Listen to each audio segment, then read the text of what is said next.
Pernah tak anda terfikir kenapa rundingan bisnes antarabangsa yang bernilai jutaan ringgit tiba-tiba saja gagal pada saat akhir?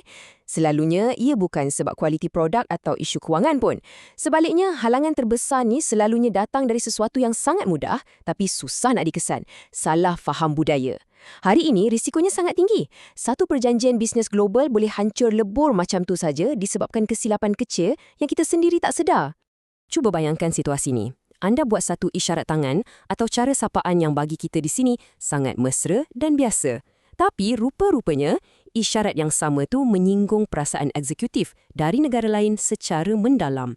Benda ni selalu berlaku sebab kita semua terikat dengan peraturan budaya yang tidak tertulis yang semestinya berbeza dari satu tempat ke tempat yang lain. Jadi, selamat datang ke penerangan hari ini. Matlamat kita sangat jelas. Kita nak rungkai rahsia dan peraturan tersembunyi dalam komunikasi merentas budaya.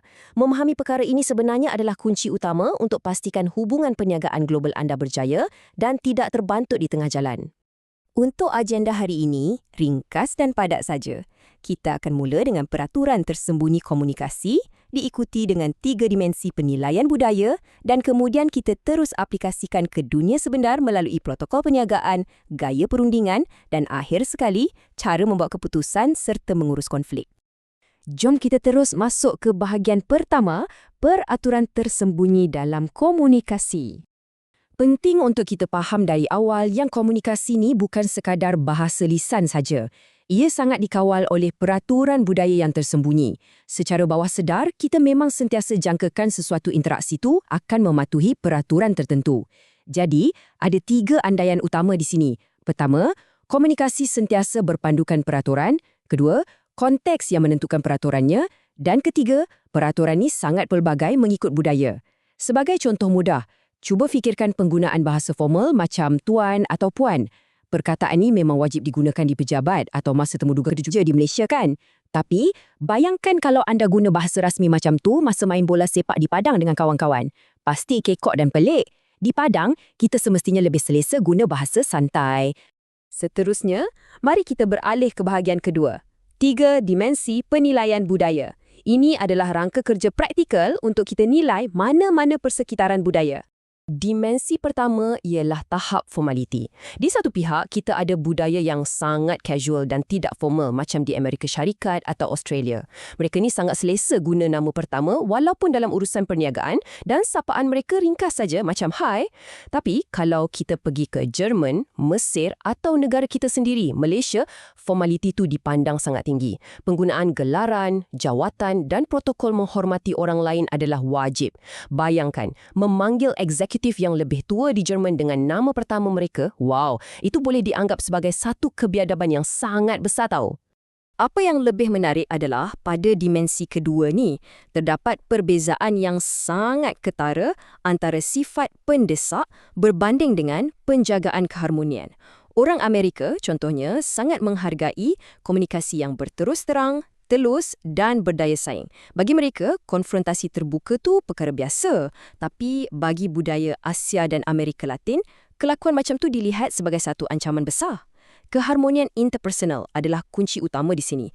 Kesetiaan dan memelihara hubungan tu jauh lebih bernilai berbanding semata-mata nak bercakap benar tapi dengan cara yang kasar.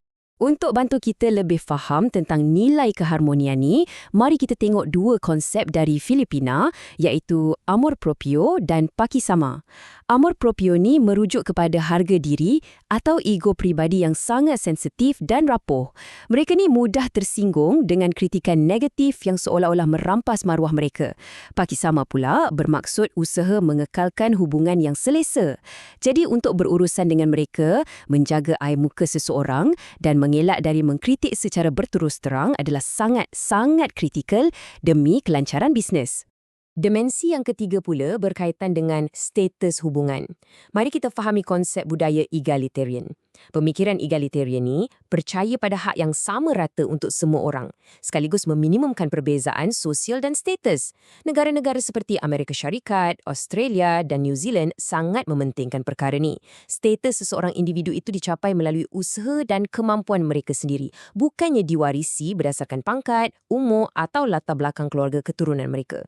Tapi, cuba kita bandingkan pandangan egalitarian ni dengan budaya hierarki yang dah lama berakar umbi di Jepun, Spanyol dan China. Dalam budaya hierarki, terutamanya yang banyak dipengaruhi oleh falsafah amalan Confucian, perbezaan umur, pertalian keluarga dan protokol memainkan peranan yang paling utama. Kuasa selalunya terletak pada tahap seniority. Dan setiap gerak-geri korporat, dari cara tunduk hormat sampailah ke penggunaan variasi bahasa, dikawal dengan sangat ketat oleh protokol pangkat. Okey, sekarang mari kita masuk ke bahagian ketiga, protokol perniagaan antarabangsa.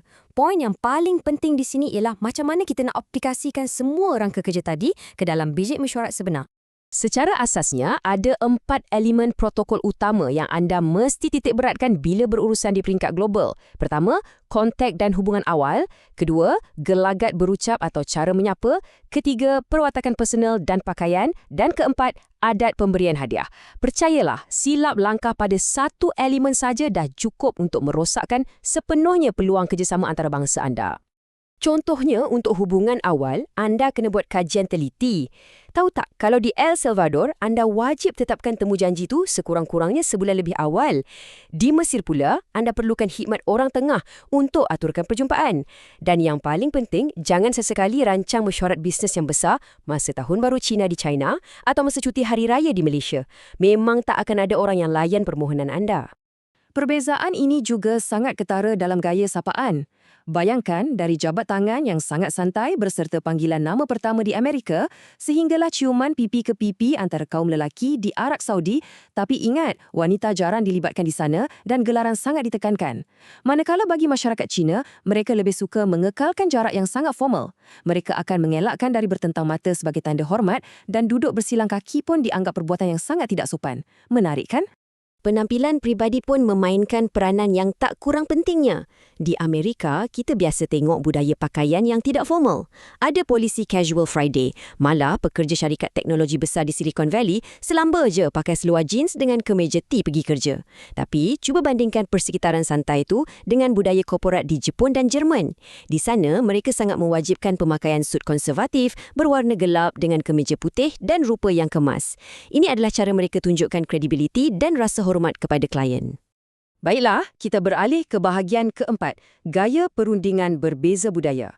Jom kita teroka macam mana ciri-ciri budaya yang tak nampak ni boleh mengubah sepenuhnya cara sesebuah negara berunding dalam perniagaan. Wakil perunding dari Amerika Syarikat kebiasaannya menggunakan pendekatan yang sangat langsung, suka konfrontasi dan perdebatan. Perspektif mereka lebih kepada jangka pendek, pepatah masa itu wang sangat dipegang dan matlamatnya adalah pendekatan menang kalah di mana mereka nak maksimumkan keuntungan secepat mungkin. Ini amat berbeza dengan budaya kolektif macam di Jepun atau China. Perunding Asia ambil masa yang agak lama sebab fokus utama mereka adalah untuk mencapai situasi menang-menang dan membina hubungan jangka panjang yang berasaskan kepercayaan bersama sebelum urus niaga sebenar pun bermula. Perbezaan ni paling jelas kelihatan bila tibanya masa untuk tanda tangan kontrak. Bagi orang Amerika, sebaik saja pen sentuh kertas dan kontrak ditandatangani, itulah garisan penamat, perjanjian muktamad yang dah terikat dengan undang-undang. Sebaliknya, bagi perunding dari negara kolektivis macam China, kontrak tu hanyalah penanda aras awal. Ia sekadar menetapkan parameter asas untuk memulakan satu hubungan korporat jangka panjang yang sebenarnya sentiasa boleh diubah suai mengikut keadaan semasa. Untuk bahagian terakhir kita, membuat keputusan dan mengurus konflik. Mari kita kaji macam mana perbezaan budaya ni beri impak kepada cara perkataan ya itu sebenarnya dicapai dan bagaimana masalah diselesaikan. Kalau di Amerika atau Perancis, keputusan biasanya dibuat dengan corak otoriti dari pihak atasan turun ke orang bawahan. Tapi, mari kita teliti sistem yang digunakan di Jepun yang dikenali sebagai Ringi Seido. Ini adalah proses pembuatan keputusan berasaskan konsensus atau permuafakatan dari peringkat bawah naik ke peringkat atasan.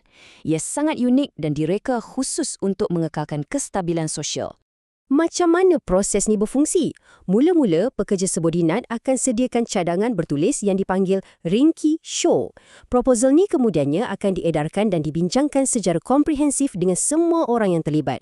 Selepas itu, ia akan bergerak perlahan-lahan ke atas melalui pengurus di pelbagai tahap, yang mana masing-masing perlu menyemak dan menurunkan tanda tangan.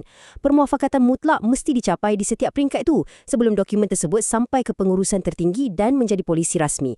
Memang proses ini nampak perlahan, tapi ia sangat berkesan untuk meminimumkan risiko dan sebarang penentangan dari staf bawahan di kemudian hari. Jadi macam mana pula bila timbulnya konflik? Orang Amerika memang tidak takut dengan perselisihan. Ketidaksetujuan itu akan diluahkan secara terbuka dan mereka sangat selesa menggunakan saluran undang-undang atau mahkamah untuk selesaikan isu. Tapi bagi budaya Asia yang mementingkan keharmonian dan reputasi, taktik agresif macam tu ibarat satu kemusnahan. Untuk menguruskan krisis, pengurus di Jepun dan China lebih banyak bergantung pada bahasa badan tanpa lisan, mendiamkan diri atau menggunakan khidmat pengantaraan pihak ketiga secara sulit supaya tak ada sesiapa pun yang akan rasa diaibkan atau hilang air muka. Sebagai penutup, saya ingin tinggalkan anda dengan satu pepatah menarik dari budaya timur yang berbunyi, memasuki perniagaan global ibarat memasuki alam perkahwinan. Ia sememangnya menuntut kesabaran, adaptasi empati dan tahap kepercayaan yang sangat tinggi. Jadi, menjelang mesyuarat perniagaan antarabangsa anda yang seterusnya, adakah anda sekadar hadir untuk berdebat, mencari untung semata-mata? Atau adakah anda benar-benar sudah bersedia untuk mengemudi peraturan budaya tersembunyi yang bakal menentukan kejayaan anda? Fikir-fikirkanlah.